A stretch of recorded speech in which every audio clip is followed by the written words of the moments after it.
आज हम बना रहे हैं दाल पालक।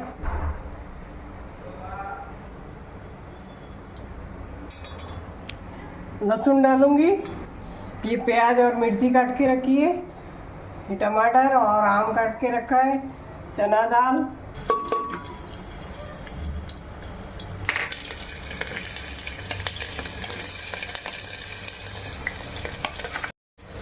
तो प्याज लाल हो चुका है। अब इसमें हम थोड़ा पानी डालेंगे।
में रखे